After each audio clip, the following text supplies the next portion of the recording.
Bonsoir, bonsoir.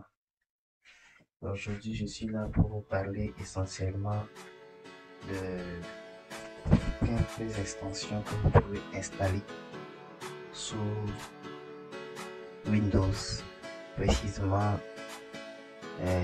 votre Visual Studio Code. Il y a certaines extensions qui sont très intéressantes maintenant avec lesquelles vous pouvez vite évoluer.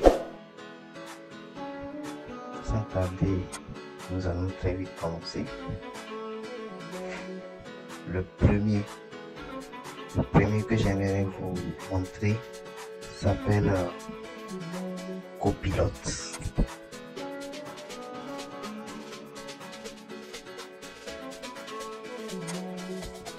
Là ici,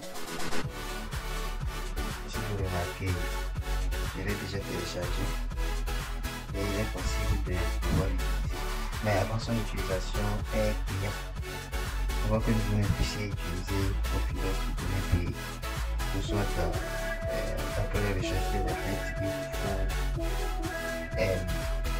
demander une autorisation sur le site peut-être étudiant. On vous donnera une période pendant laquelle vous allez utiliser l'extension gratuitement. Le téléchargement est gratuit, mais à part le téléchargement, l'utilisation est payante. Donc, d'abord, c'est un livre que je vais vous montrer. Parce qu'il vous lui, qu'est-ce qu'il vous permet de faire? Il permet d'écrire plus vite du code. Regardez un peu. Il a écrit def, le nom de la fonction, ça c'est Python. Et après, il a généré automatiquement du code pour vous. Donc, il vous permet d'aller plus vite sur le développeur.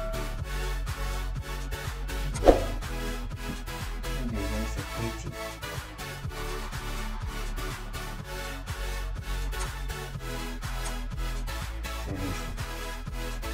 C'est lui qui a ce petit logo là. Il s'appelle Pretty. Lui aussi, il permet de pouvoir ranger votre code. Si par exemple vous avez un code qui est trop saturé, qui n'est pas bien disposé, et vous n'avez pas ouvert bien les crochets ne sont pas sur le crochet, Pretty vous permet de réparer ceci. Donc il avance, il permet de vite avancer dans le développement. Un troisième, c'est CSS Speak. CSS Speak. C'est lui ici. Lui, il est très intéressant aussi. Avec CSS Speak, vous avez la possibilité de cliquer sur une classe pour aller directement au niveau du code qui a été écrit pour créer la classe. Quand je parle du code, je vais parler du code CSS. Donc si par exemple vous utilisez Bootstrap avec CSS Speaker, comme vous le voyez ici, vous pouvez directement faire un contrôle et vous cliquez sur la classe. Directement vous êtes dirigé vers le contenu du code ou bien le code qui a été écrit pour pouvoir mettre en place la classe. Il est très intéressant, donc il vous permet d'aller un peu plus vite aussi dans le codage. Et encore un autre, c'est GitHub. GitHub comme on a l'habitude là. GitHub lui aussi il est intéressant.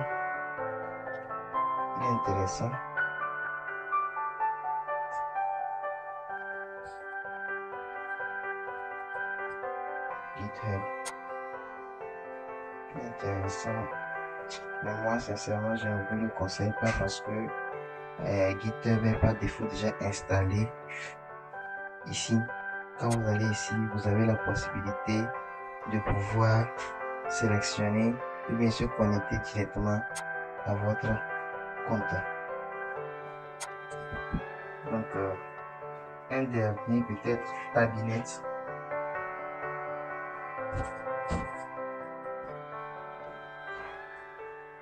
Un instant. Tabney plutôt. Je suis un peu mélangé. Tabney. Lui, il est gratuit et il est très intéressant aussi. Vous voyez. Vous n'avez seulement qu'à écrire ce que vous voulez en commentaire et lui, il vous génère automatiquement le code à la suite. Toutes ces extensions que je viens de vous indiquer, surtout Tabney et Copilot, eux, ils marchent avec connexion Internet. Mais Tabney, une fois que vous l'avez installé, souvent il a tendance à marcher un peu sans la connexion. J'ai remarqué, j'ai fait quelques remarques, il fonctionne un peu sans la connexion, mais il n'arrive pas à se travailler comme si vous étiez sous connexion Internet. Donc, c'est ce que j'ai voulu vous montrer aujourd'hui. Il y a plein d'extensions, plein d'extensions que je vous conseille à installer parce que ça vous sera très utile. Composer, pour ceux qui connaissent Composer aussi, ça peut vous permettre d'aller plus vite. Et ceux qui aimeraient changer les icônes de leur projet matériel iPhone, vous voyez, vous offrez